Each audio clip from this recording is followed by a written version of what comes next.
check in and eat your pizza. On down, please, just a little lower so everybody can hear it.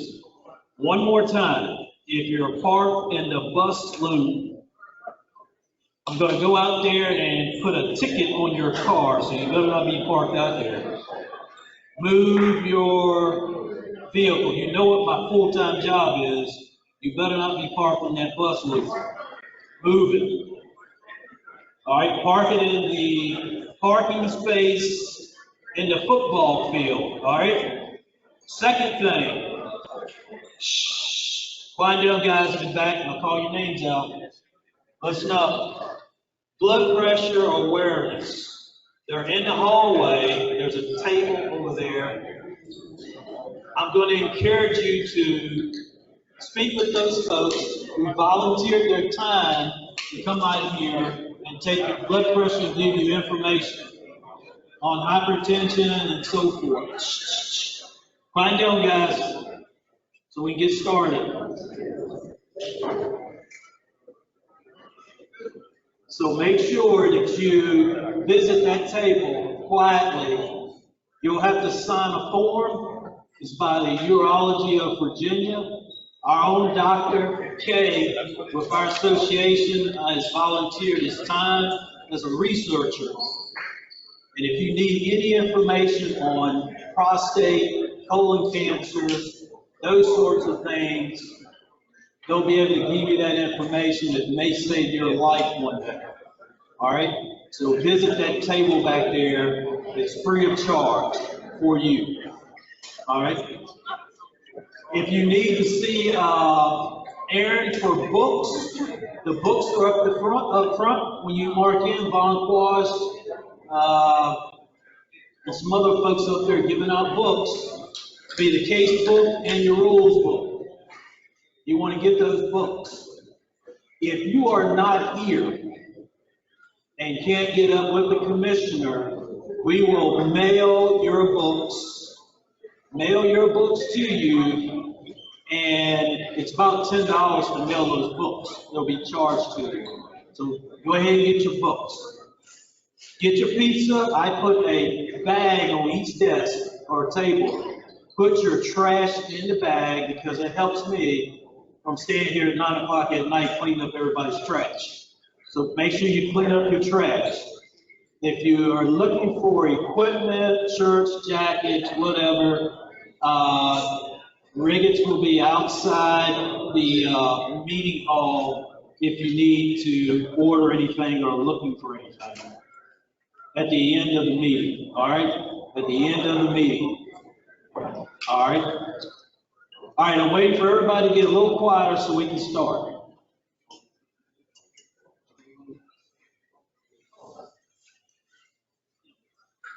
All right, if we have associate members, new trainee members, and provisional, your seat is over here to my left, your right.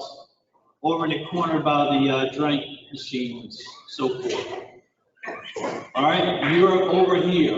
If you are a transfer, you'll be in that back area. Von Quash will be back here to talk to you. If you are a transfer, we should have a lot of those folks here today. And you have not sent in your registration form to the commissioner's office, you need to see Von Quash today. We have to have a signed registration before you're eligible to be put in the auditor and get your assignments. If you haven't noticed, we have some coaches here today that we invited. They're part of our group as well. We started this last year, inviting our coaches, ADs, and the league office to come down with us for camaraderie. We appreciate their time. We appreciate if our head varsity basketball coach would stand. He is the new varsity men's coach here at Lee Davis, and we thank them for their hospitality and letting us come here.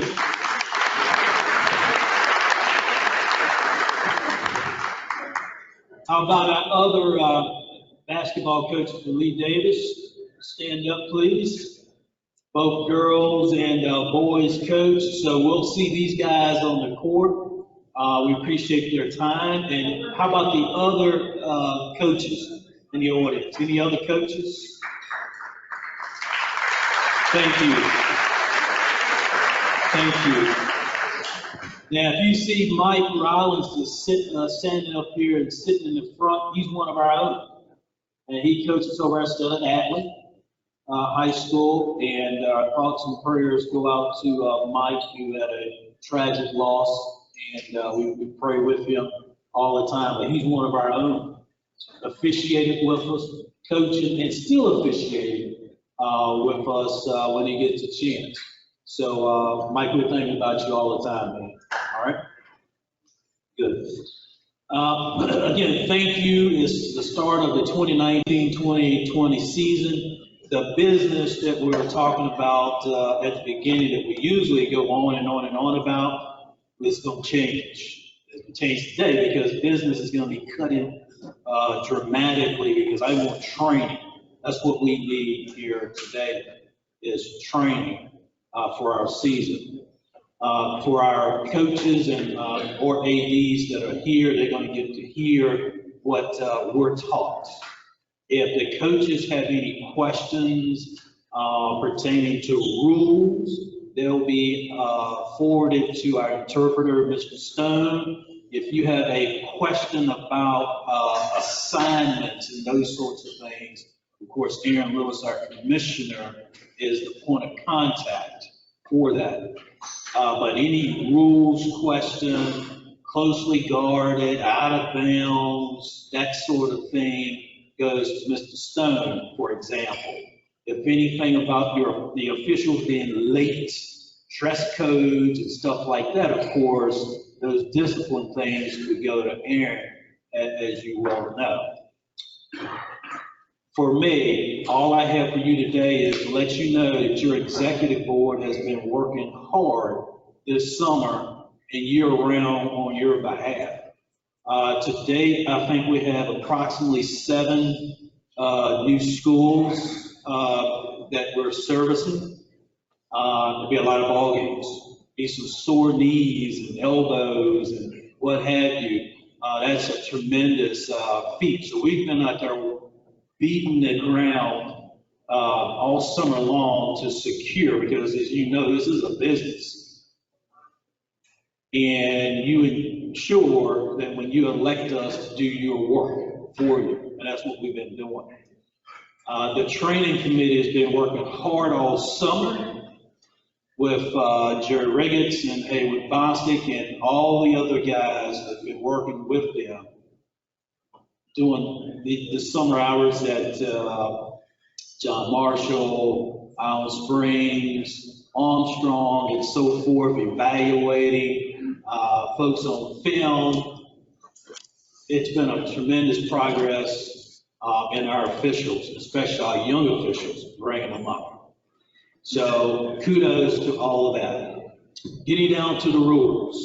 Aaron will be up next to go over all of those and to tell you all the commissioner's things. But I just want to make clear on the auditor, make sure your photo is on auditor. I went on there and I saw a few that are not. Please put them on auditor.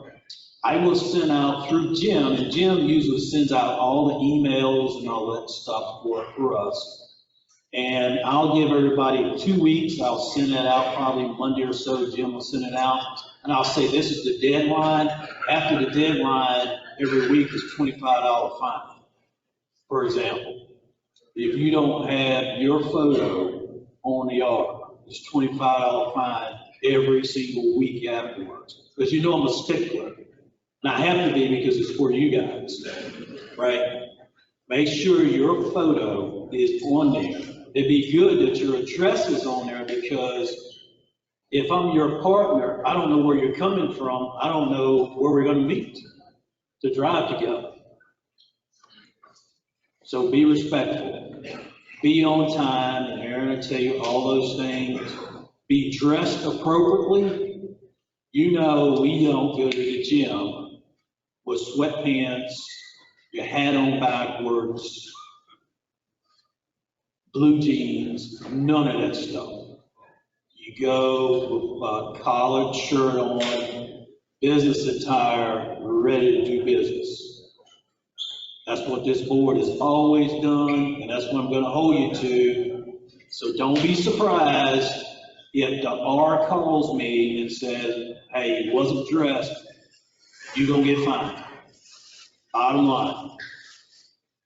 Every single time you go to the gym like that.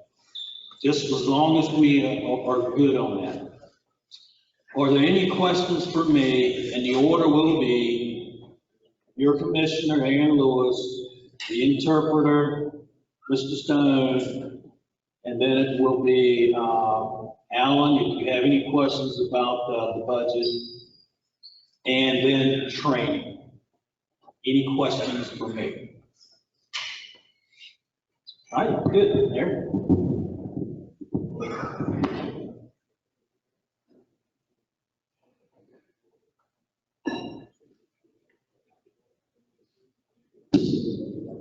Good evening. Welcome to the 2019-2020 season.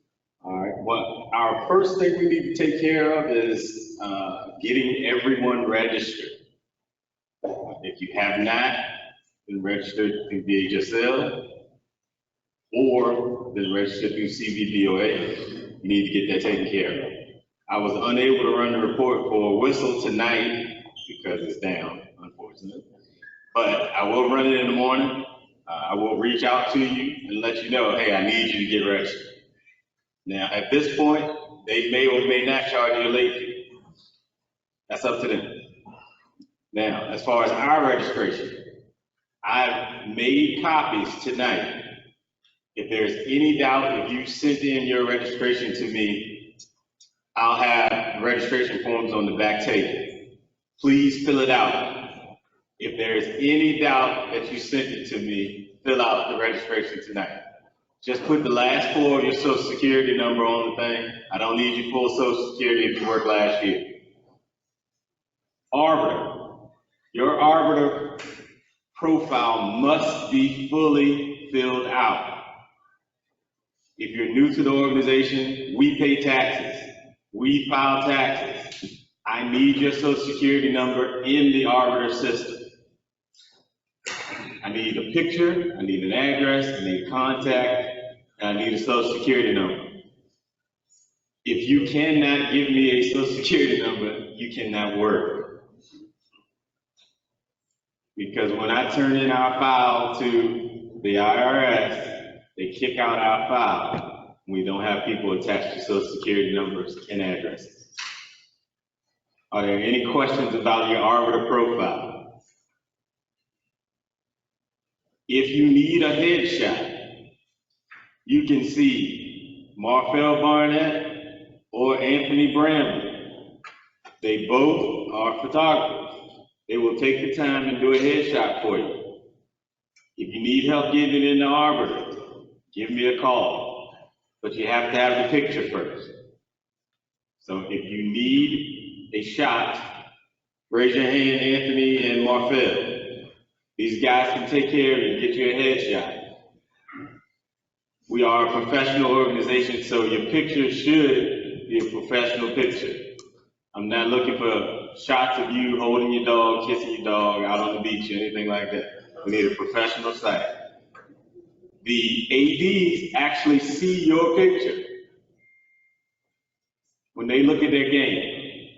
So those pictures need to be an expression of you. So if you need it updated, or you need a picture, period, you need to reach out to these guys and they'll get you taken care of. Now, you need to go ahead into Arbiter and get your blocks entered. We've added a tab on the CVBOA home site to even tell you how to do it, so there's no excuses. We will begin to do scrimmages in the next 2 weeks. Our first scrimmage is 11:15. I need your blocks put in order, at least through the beginning of December. And then 2 weeks after that, we're gonna start working on the schedule. So we need to have those blocks in.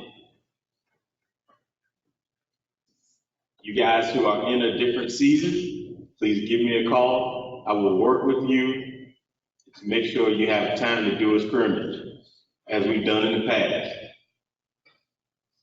If you anticipate postseason, I support that. And I want you to do your state game, I want you to do everything, but we also need you to get involved in our scrimmage system. So please give me a call, we'll work our way through it. Now, this season, we have introduced a pod system. Everyone should have received an email. Did anyone not receive an email about pods? Okay. I need to turn you on. We won't go into great detail tonight, but a pod system basically is we've broken down our group into 8 pods. Each pod has an executive board member, a member at large, and an independent evaluator, and 35 or so other members.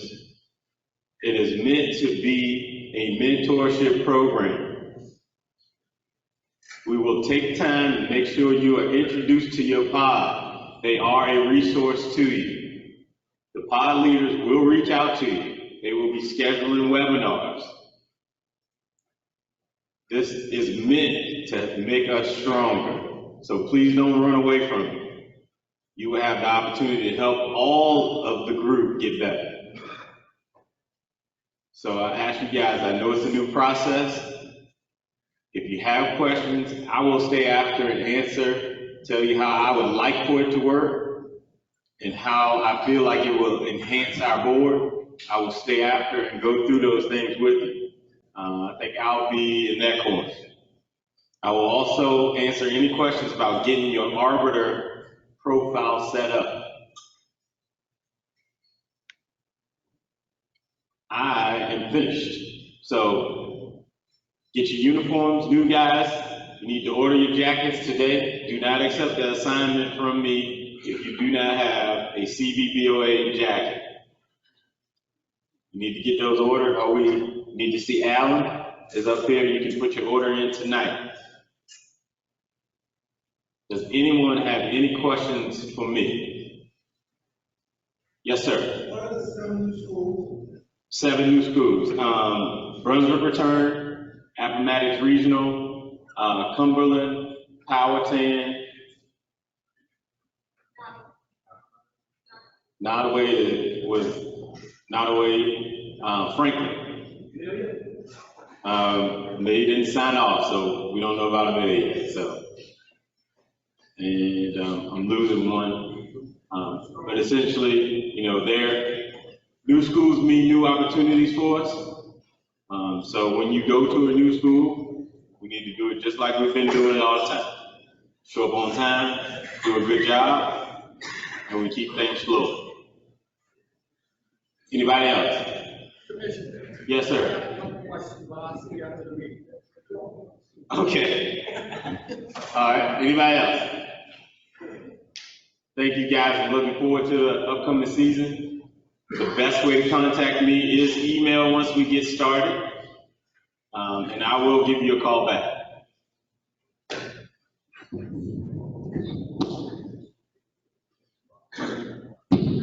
Thanks, Aaron. Again, guys, remember the blood pressure folks that are out there. Please utilize those folks. They took out their time to be here. They're here until 7:30. And the reason I asked for them to be here was suggested by Dr. K, one of our own. I had a ailment in April that debilitated me, a young guy, a blood problem in my brain. So I'm telling you, you need to get checked out. All right? Never thought it would have happened to me, but I'm working my way back to health. So, and I'm in shape, so I thought. So you need to make sure that you get the proper care that you need throughout the season and so forth. Reminder, your jackets, you have to see Alan tonight for our jackets.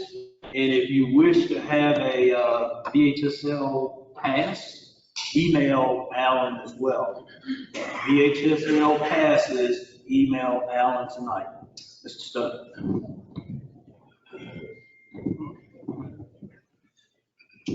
Thank you, Norman.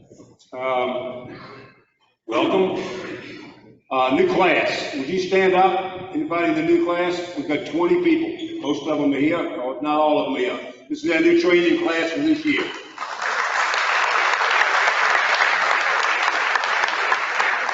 Thank you. They don't know it yet, but they'll be putting the bill for the pizza. They get told that Wednesday night.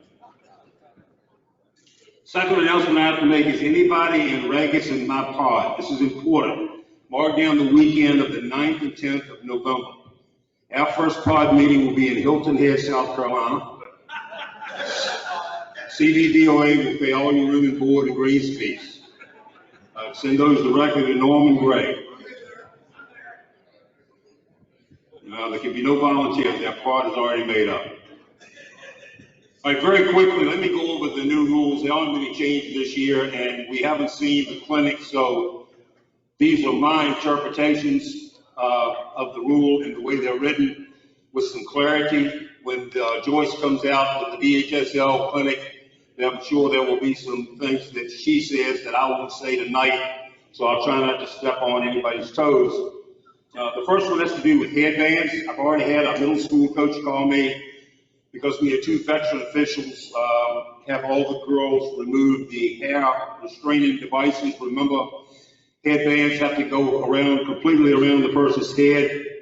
This year they're expanding the size to 3 inches to meet the same restrictions as volleyball. They do have color restrictions, but anything else that restrains the hair does not, and I repeat, has no color restrictions. Do not go getting involved with anything that girls use to keep their hair out of their eyes, or however they fix their hair, or guys with long hair, however they fix their hair. We are only managing headbands. Headbands cannot have extensions. So anybody who uses a wrap and has extensions need to be cut off at the knot, period. But headbands are not hair restricting devices. Headbands are headbands. 2 different issues. Okay. Mouth protectors, that's more of a coach's thing this year. Bench technicals, let me just say assistant coaches this year are allowed to come on the floor. So anybody on the coaching staff may legally enter the floor in case we've got a fight to help out. They are not there to debate calls, not there to point out our inaccuracies. They're there to manage any confrontations that are going on the floor. And head coaches, if any head coaches are here, I would advise you to give and we're going to encourage head coaches around the area to give your assistants specific instructions on what their job is to do if something breaks out on the floor. And one would be probably, I would suggest, to manage your own bench. Since anybody who leaves the bench area, the confines of the bench, and even is ejected, then the first thing we need to do is manage our own players. So, but assistant coaches can come on the floor. That's all I need to say about that. We're getting less and less out of the apparel managing business. We no longer have to go bananas over rolling up, down, cross, over, in and out, tying up shorts. Shorts are what they are. If they want to roll them up, as long as they're not indecent, I don't know who's going to judge that. I'd be very careful in 2020 about going to telling somebody they look indecent. Let the coach handle that. But nevertheless, if a player rolls their shorts over, up, or down, as long as they don't come in conflict with the logo restrictions in the uniform rule, we're okay. So multiple logos still aren't okay. They are not okay. One logo, period. It's in the rule. One logo, I think it's 2.5 by 2.5. but in that area, but we can roll the pants up. I would advise any lengthy drawstrings to be requested to put in, since that could be a safety issue. People diving on the floor, that could pop somebody in the eye, we could have a problem. But you don't have to get antsy about it, just asking to put the drawstring, tuck it in. But we're not concerned about whether they're rolling the pants up or down. Not our problem, unless they have multiple logos. And now it's a uniform rule content, period. Okay, enough about that. This year, I know that both college and high school mechanics are requiring stopping the clock with either a closed hand, a fist, or an open palm on every play. So no longer do we just blow the whistle and point. There is no more held ball right off the get-go mechanic. There are only two ways that we stop the clock. Fist, palm. If it's held ball, palm, thumbs. So there are two mechanics to stop the clock now. Foul, violation, open palm, or fist. They're narrowing it down for us, and they've done that at every level. Backcourt. There will be a segment in the rule book about the backcourt. And if you remember, your interpreter stood up here last year and said, I don't know why they're adding all the minutiae to it, because now they've got exceptions and all this stuff. The bottom line on the backcourt is once we have the ball inbounds in team possession, and it has to be inbounds in team possession, the offense cannot be the last team to touch it in front court and the first team to touch it in backcourt. That's all you have to remember. The offense cannot be the last team to touch it in front court and the first team to touch it in backcourt. All the rest of this stuff is ancillary. They're going to go over an exception. I don't know why they went over an exception. The exception being, if the defense deflects the ball in the backcourt, can the offense go and get it? The answer is yes, so can the defense. But that exception doesn't meet the rule. The rule is very simple and clear. Once Team A has the ball in bounds, then if they touch it last in front court, we don't care whether it hits into the head, whether they catch it, whether somebody knocks it out of their hand. If Team A is the last to touch that ball when it's in front court and it goes into back court and Team A touches it first, we got a whistle. Period. And that's what that clarification says, believe it or not. I don't know what the clinicals say, that's what it'll say.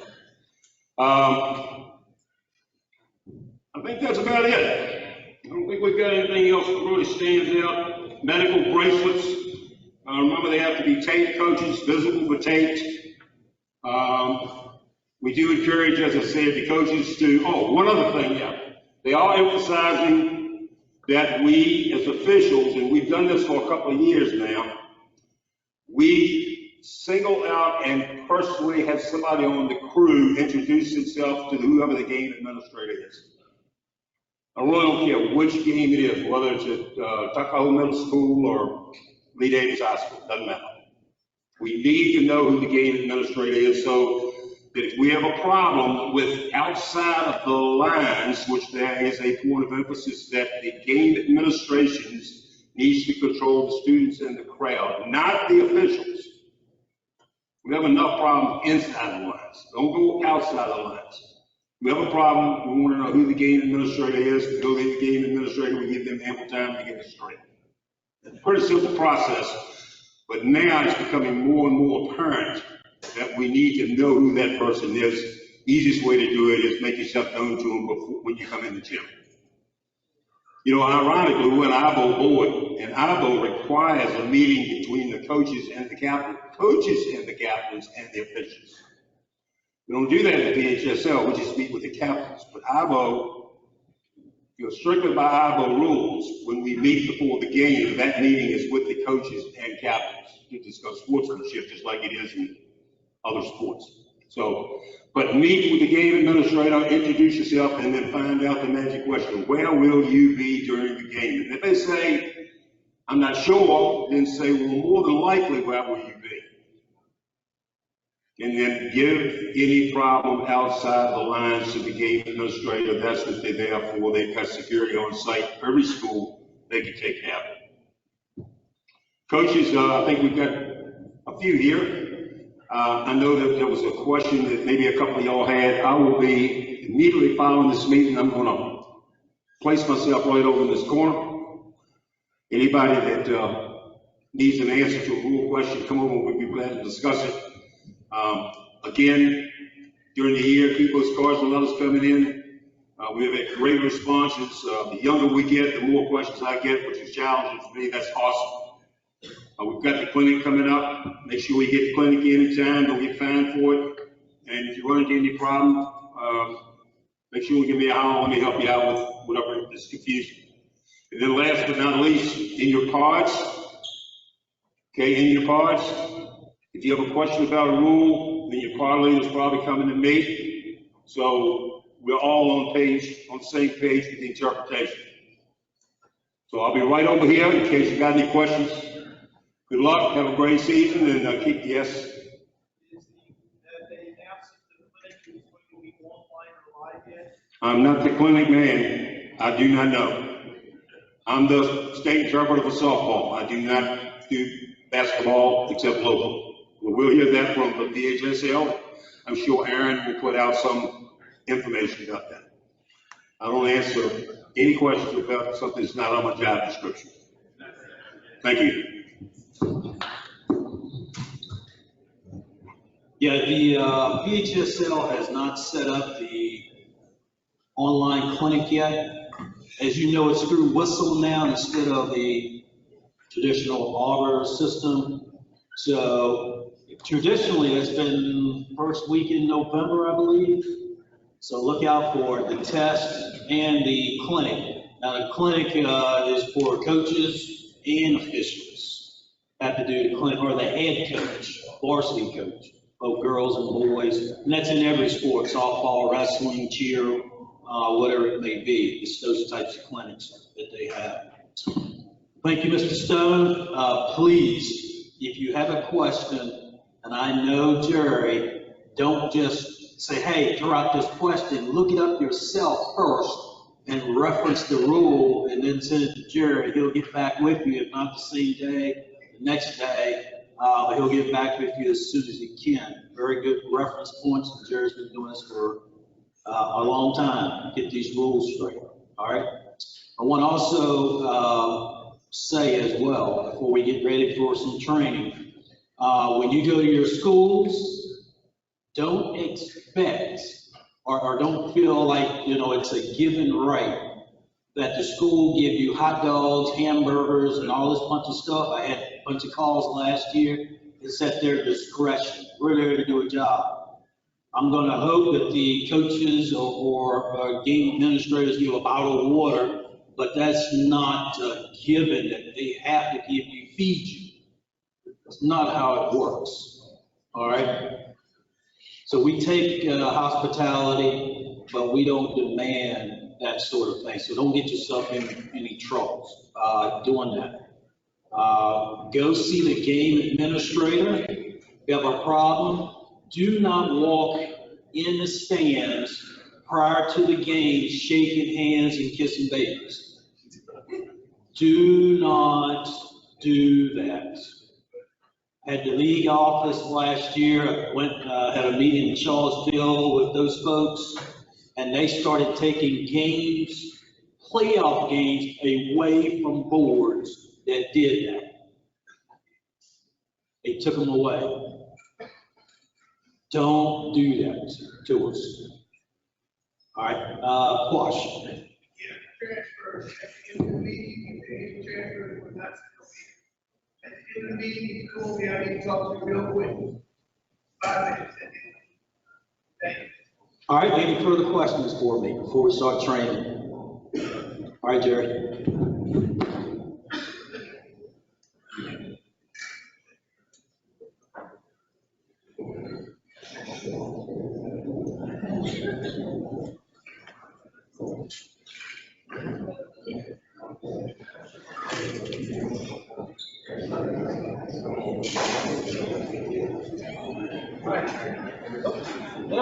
You hear me? All right.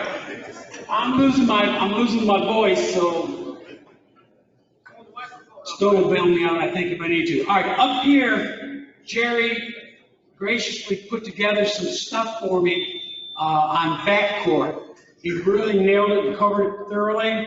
I'm going to let it go and let it run.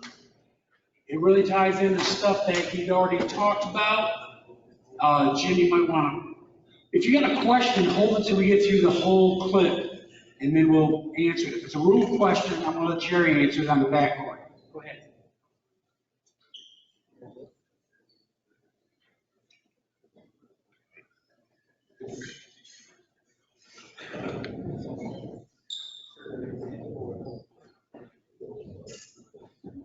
I was talking one night. We'll get it. Voice? Girl, if you want, I can mime this. Because we haven't turned all the way. You need to reload this possible.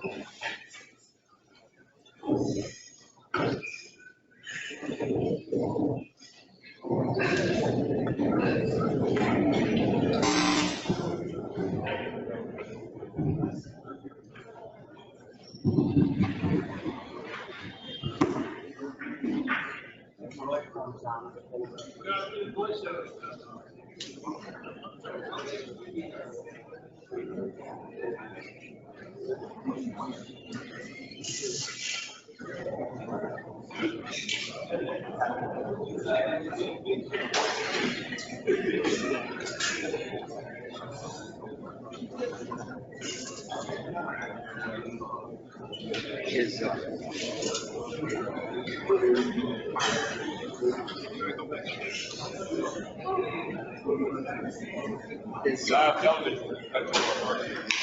Is Hable here? Because we could do the PowerPoint and then try to get this straight. No. He's not here? I'm it. Go ahead. You're not Go telling ahead. us- Is Bennett here? No. How come? Yeah.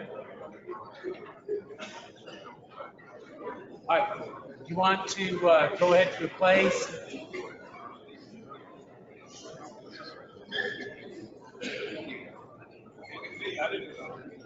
Just keep going.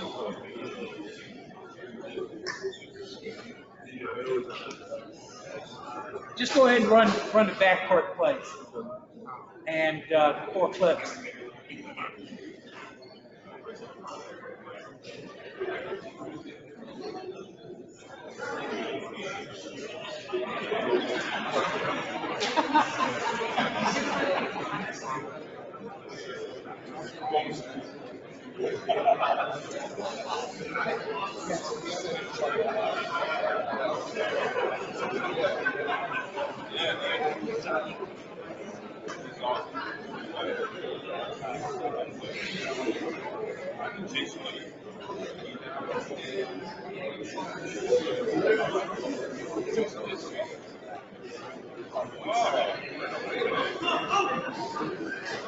All right.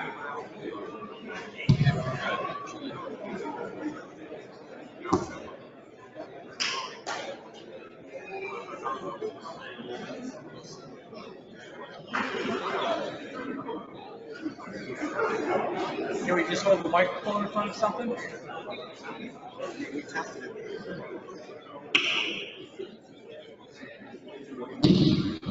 Okay, while we're at commercial break, what Haywood and Jerry asked me to do was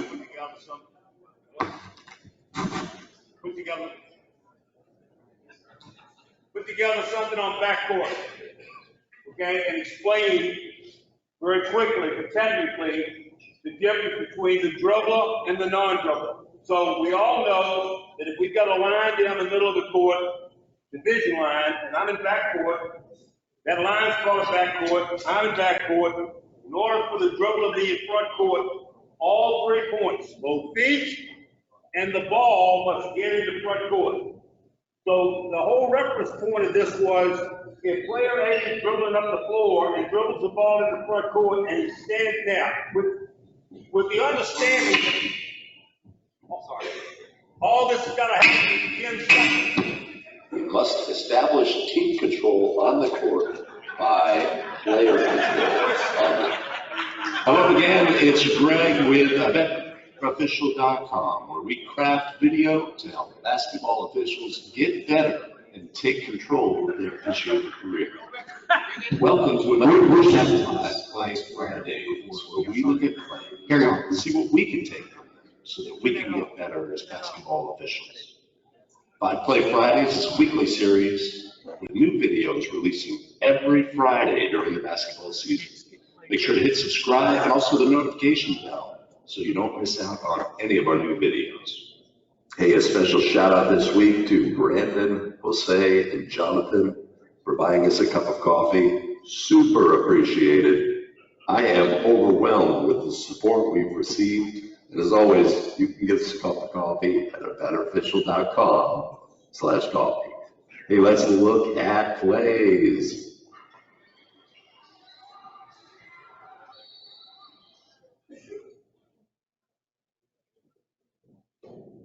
In 2012, NFHS added the rule that for the administration of fouls during throw-ins, they would be team control fouls, leading to the perception from officials that there exists team control during a throw-in, and this is not the case. In order to have a backcourt violation, we must first have team control on the court. We do not have team control during a throw-in. We must establish team control on the court by player control on the court. Once we have player control, a player holding or dribbling the ball, then we have team control. After that, we can have a backcourt violation, and not until. Black has a throw-in, throws it to a player standing in the front court. The player muffs the ball. They do not control the ball in the front court. They dribble the ball in the backcourt. Official erroneously rules a backcourt violation. In order to have a backcourt violation, we must first have team control, which means player control on the court, front court status, then backcourt status, last to touch, first to touch. That's our formula. It's not a cheat here. This is a legal play. And this is a play that most often officials become confused about and have questions about. Ball is deflected by the defense into the backcourt. We're the first to touch. Ball is deflected by the offense into the backcourt. When it's from a throw-in, it's not a violation.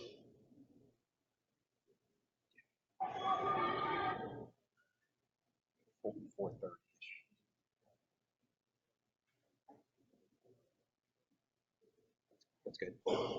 So we have a throw-in play. Let's review the throw-in exception, which allows and then subsequently puts her second in. Hey, girl, just stop. Second. For high school officials, there is no exception on momentum. That was it was played too, right? If you have the ball in front court and you step in the back court by a steal or deflection, I don't care what happens. If you gain control of that ball before you get in the back court, whether you step on the line or step in the back court, there is no exception for, their momentum carried them. I think, and I'm no longer doing college ball, so I don't know the college rule. I think there's an exception for momentum in college that allows that to happen in that kind of buffer zone. That is not true in high school. You have to realize and rule on whether or not the player has control. And if they have control on the steal, and it's not a deflection, it's not a foul, if they have control, and then they step on that line or step in the back court, I don't care how they get there, it's a violation. So they don't get any leeway. And you can rule in your head that they didn't have control. Now the play changes. They were fumbling the ball until they made contact with the line. Now they're in backcourt because the line is backcourt, and they gain control, and now they took a dribble, well, they're simply dribbling in backcourt. The only thing we've got is 10 seconds here. That's the only thing we have. But we don't have any exceptions for momentum in high school. No exceptions. Excuse me. No, thank you very much. Go ahead, Earl.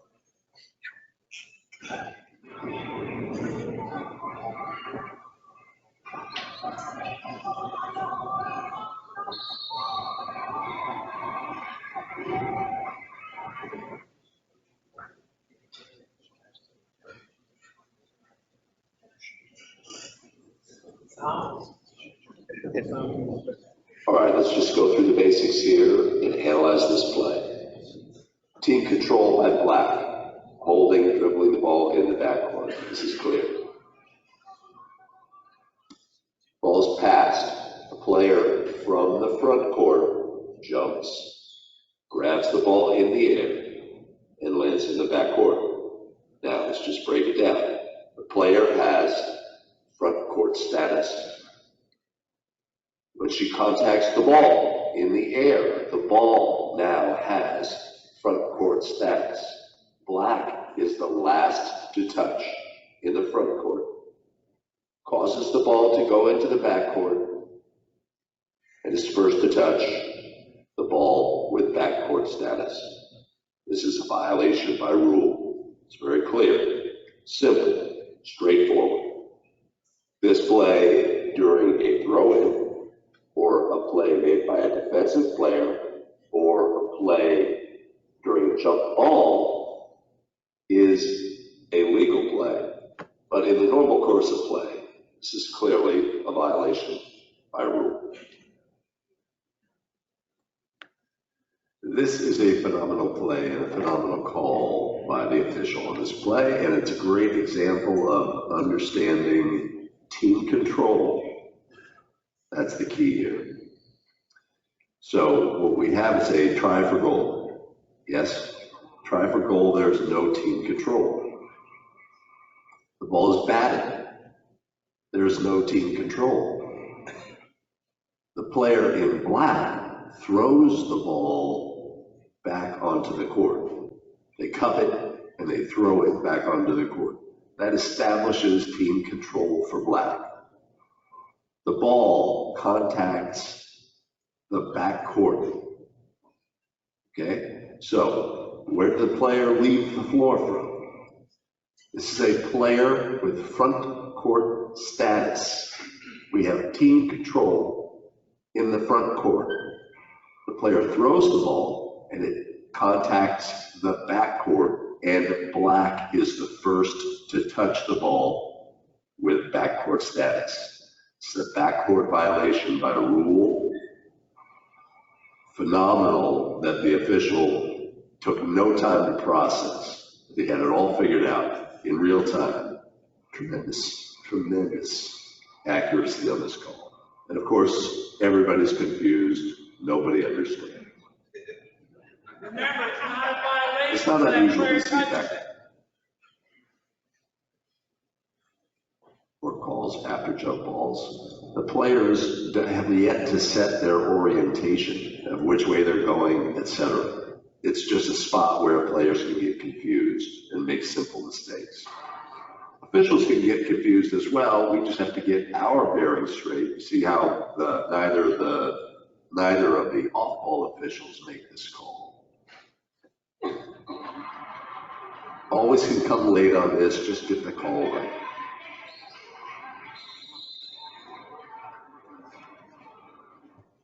It's Greg with TheBetterOfficial.com. Thanks for sticking around to the end of the video. We'll see you.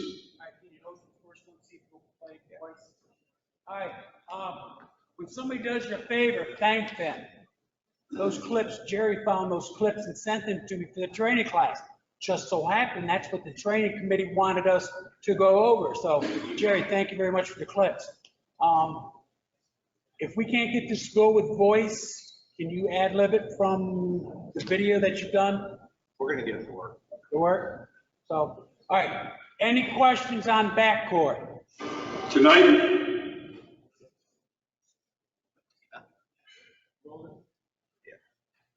talk a little bit about backcourt. We know that there are several things that are automatic. One, if it's a jump ball, ball goes up, and the player jumps from front court, catches the ball, and lands in backcourt, it's not a violation. We also know on a throw-in, if the ball is thrown in from out of bounds, the player can jump in front court, catch the ball, land in backcourt, that's not a violation. Why? Because we haven't had possession in bounds. Once we have possession in bounds, the rules change. So let's talk primarily about those last two plays. We'll make them the same, except we'll change them just a little bit. On a jump ball, we throw the ball up. The player catches the ball after they leave the floor, but in midair passes the ball to a teammate in backcourt. Now we have a backcourt violation. Why? Because we had possession in front court, a different play. And because we touched it in front court, inbounds, had possession, caused it to go backcourt, and the same team was the first to touch it, we've got a violation that occurred. The same way on out of bounds throw-in. If the same player caught the ball initially, but landed in backcourt, decides at the peak of his jump or her jump to pass the ball to a teammate, the rules change. We now have the ball in bounds. Its touch can cause it to go into backcourt by that player or player on that team. That team's player is first to touch it in backcourt. We have a violation. Next part of the backcourt rule gets a little confusing because it involves the dribbler versus a player who receives the pass. If a player receives a pass in backcourt, it steps in the front court, as long as their pivot foot remains in backcourt, they may pivot into backcourt. But once they step in the front court and they're not a dribbler, if they lift that foot that's touching backcourt and then bring it down and it doesn't come down in front court, we have committed a violation. So if we lift it, put it back down.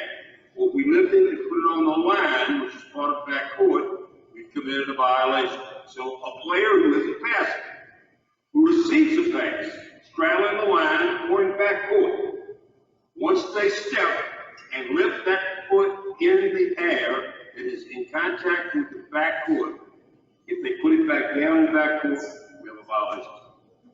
The last part of the rule does get a little confusing. That involves the dribble. And on the dribble, we have to worry about all 3 points. The ball, left foot, and right foot. So if we're dribbling the ball and we dribble it up the floor, and we dribble it into front court, the ball is still in backcourt because both of our feet are in backcourt. If we dribble it into the backcourt and we step in the front court and then we step back, that's legal because the ball and one of my feet is still in contact with backcourt, therefore the status of the ball is in backcourt. If I dribble the ball and step in the front court as crazy as this looks, remember my rule, I'm still dribbling the ball in backcourt, therefore the ball remains in backcourt. I can even stand and dribble back and forth like this, as long as I don't have both feet in the ball touch front court. That is still remaining in backcourt. Of course, the caveat there is, we only got 10 seconds to get the ball in the front court. So at that point, I assume that we've probably got a 10-second violation. But if we don't, we're still safe. Until both feet and the ball physically touch front court, the ability to be in backcourt still remains. Hopefully this has caused some of the less confusion. As you can see, I've got a fly that's become my best friend. That fly is even in backcourt like that because both of my feet have not attained front court status. Leave it there, leave it up.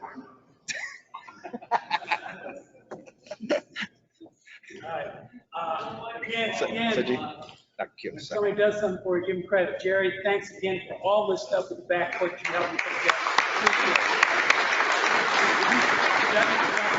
Cover some stuff for us? There's the second piece to this. Oh, we had it. All right. Sorry, we're talking. Same. My apologies.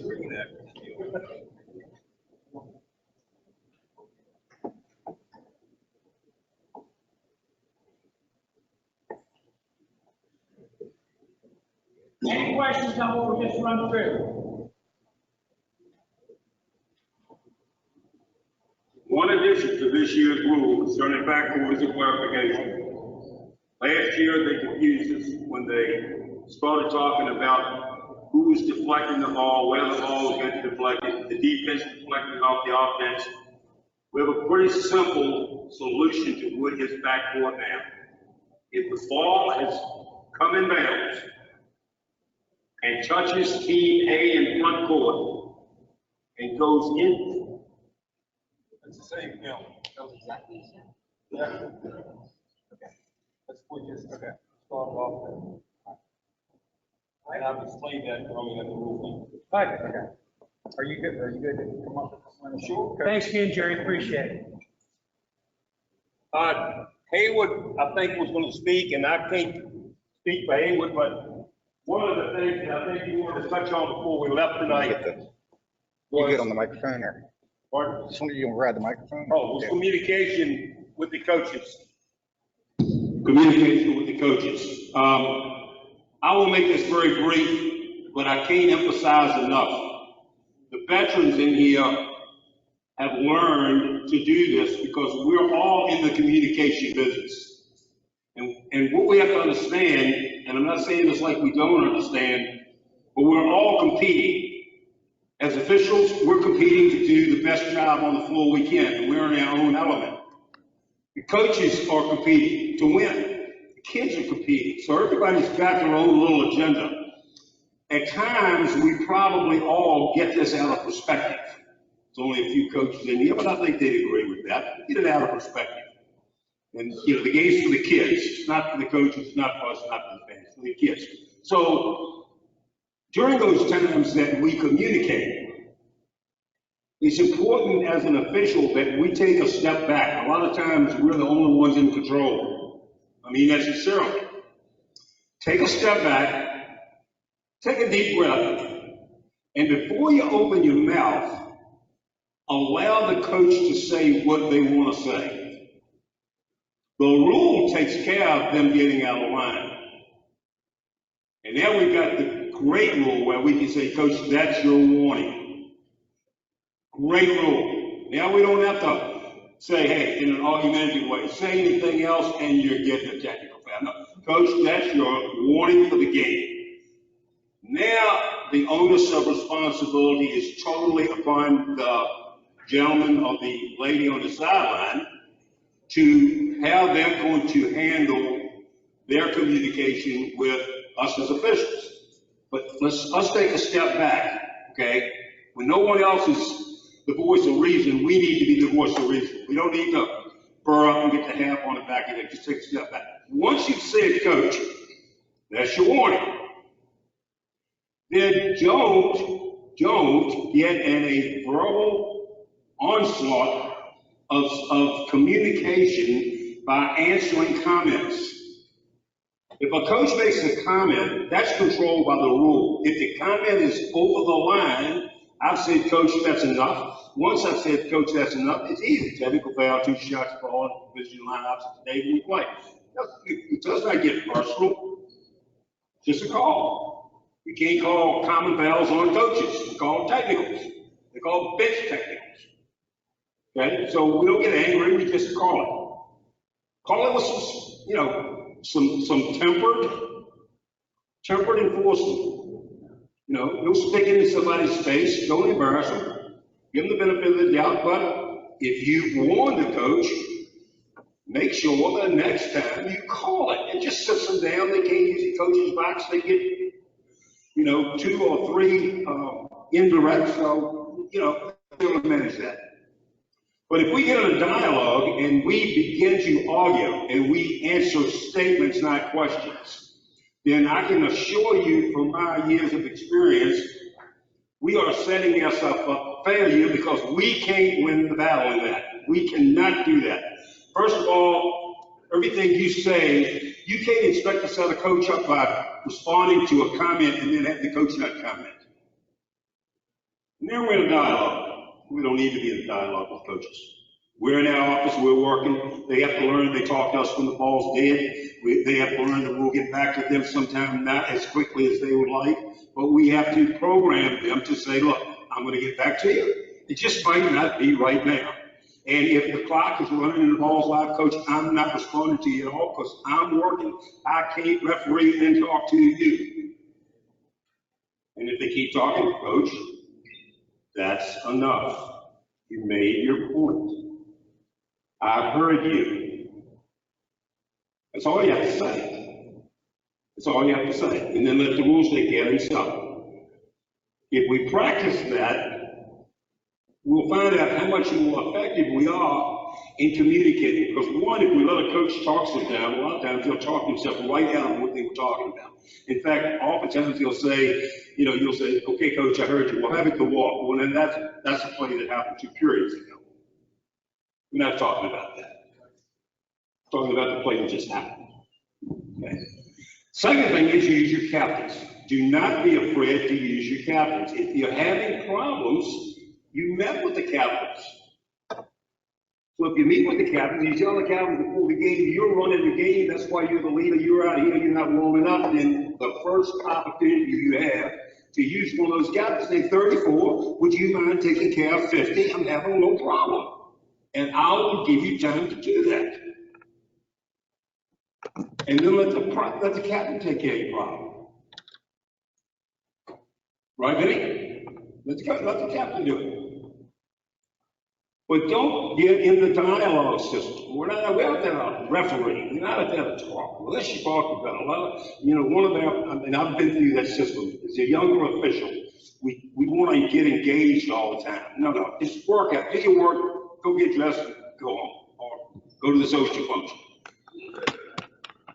Go to Hilton Head. Okay? But don't get in the dialogue. And I can promise you, the more you talk, the more they're going to expect you to talk. And remember, the more you talk to Coach A, Coach B is watching. And what happens? You talk to Coach A the whole game. Your adrenaline is flowing. We're in a 2 or 3 point situation. The crowd's been going crazy. Even your mother's booing you. Your wife has left the place because she's embarrassed by your referee. And now we got 10 seconds left. The visiting team coach who hadn't said a word all night comes up to midcourt and says, I can't believe that. And you go, whack, you're out of the box. And the first thing you get is, what? You've been bending that guy's ear down there the whole night and now you stick me. It's happened to everybody in here. Anybody who says that hasn't happened is lying.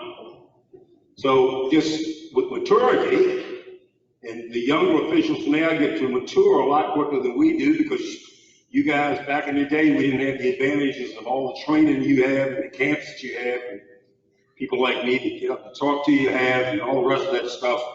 You get to mature quite much quicker. But as a group, remember, we're in the people business. We sell a product. It doesn't do us good to have a cereal. We do not have to prove with the officials. They know we always got those goofy looking striped shirts on. Do your job, and this year, learn to use your warning. That's your communication tool, that and your whistle. If your whistle blows, make it mean something. If you've had enough, say, Coach, that's enough. This is your warning. Don't say that's enough and let it hang, because that's enough to them now. I say that's enough in the next period, then you come back in the third period, they've had 3, that's enough. 2 minutes, that's too many. At whatever point you've had your line crossed, as Helen London would say, don't put that stop sign up on me. God bless you. Well, put that hand up and say, Coach, that's enough. And then, if they pick up the phone and call 1-800-AARON, Aaron's going to say, I already talked to Stone. He said he warned you. He put it in the book. You wouldn't be quiet. Yeah, you're right. I still think he's a jerk. Okay, well, I won't send it back. You can scratch one, scratch him. So I think probably Haywood would have said some of that. I don't know if he said all of that. But again, communication can take us a long way in officiating. You don't want to be the best non-working official around. We can be that. JV officials, remember I told you once in a joking way, but the ADs want to start that varsity game at 7:30. You're not paid by the whistle. Although Mike thinks you are, you pay by the game, so. Anyway, thanks for the opportunity. I think Haywood would probably have said that. So with that being said, I'm not sure whether we're through or not, so turn it back to Ray. Thank you, Jerry. Yeah, thank you.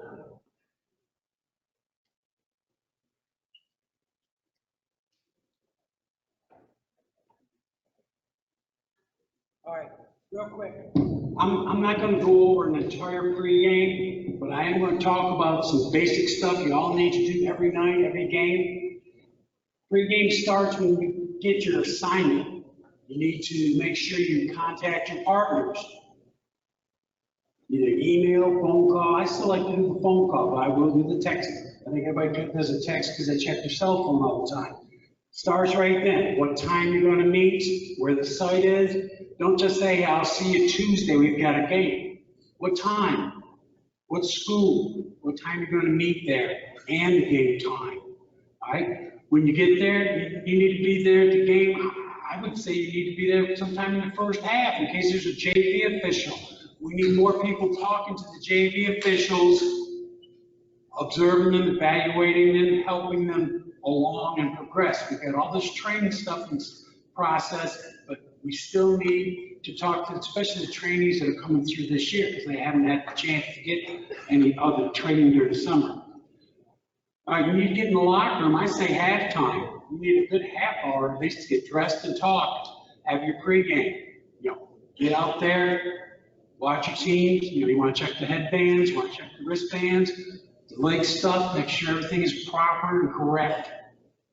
Communicate. If you're DR, you need to sneak a peek at this end, and you need to sneak a peek at that end. It's not double checking, but here's the deal. You're working on getting all this stuff on the legs correct, and then you forget the headband or the wristbands. So we don't want to start the game and have the team come out with t-shirts that are blue when they have white jerseys on. Now you've got to hold up the game and fix that problem. So communication, talking, helping each other out. Talk about how you're going to cover various things. First thing, when you toss the ball, who's got the jumper, who's got the non-jumpers. Now, everybody does their pregame a little different, but you got to communicate basic stuff, some things, have some process that you're going through, a system, systematized. We've been hearing that for 35, 40 years now, so we should all be systematizing. Arrow, arrow, arrow. Talk about the arrow. Who's got the arrow? Everybody's got to check that arrow straight. Once it's screwed up the rest of the night, it seems. All right? Then talk about your court coverage. Talk about your rotations. Talk about the long switch. Talk about what to do if you screw up and don't do the long switch. Because you don't want to look like a Chinese fire drill, right? Just fill it in and go. Get the switches down. Get it correct. Timeouts. Timeouts. We're getting very poor, all of us. We're getting poor on going to the proper places during timeouts. I think we're getting together and huddling too much during timeouts.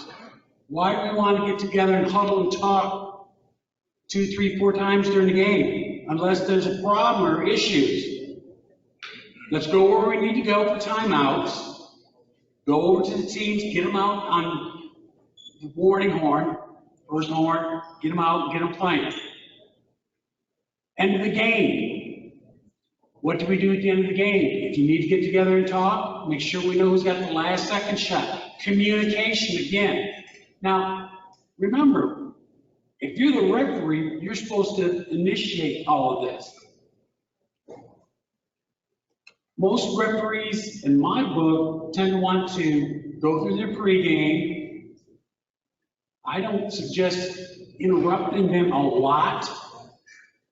Ask questions, save them to the end. Some referees want people to participate all the way through. Okay, that's okay too.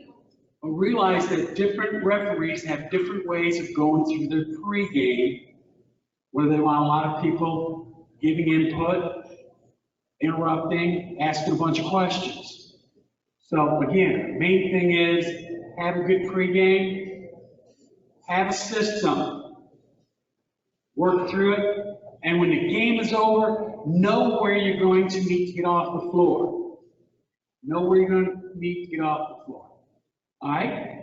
Norman?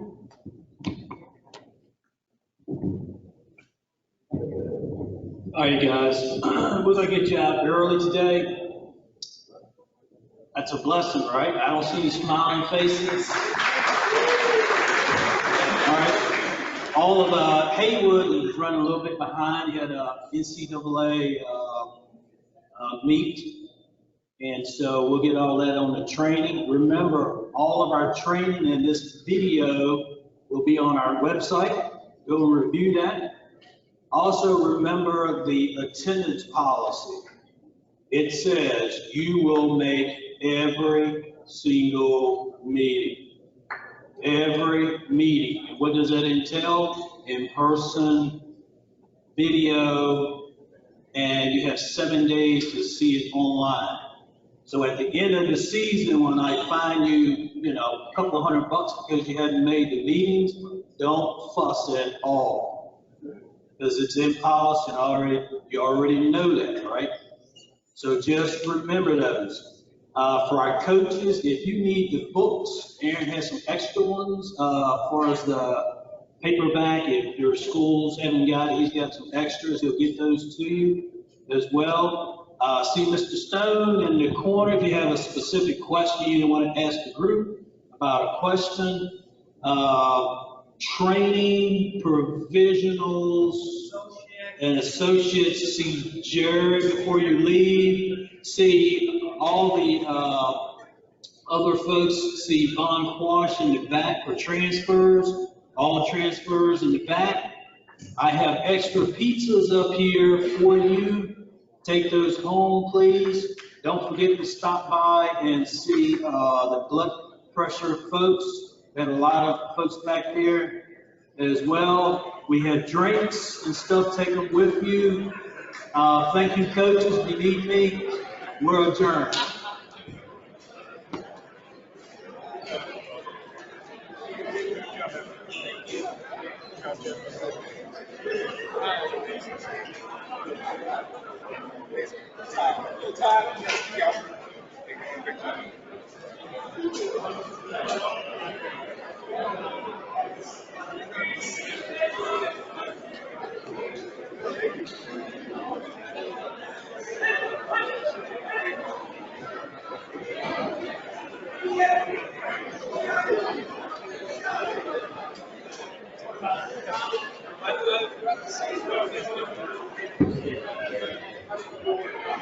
If you need a registration form, I have a registration form. Aaron, I think I did.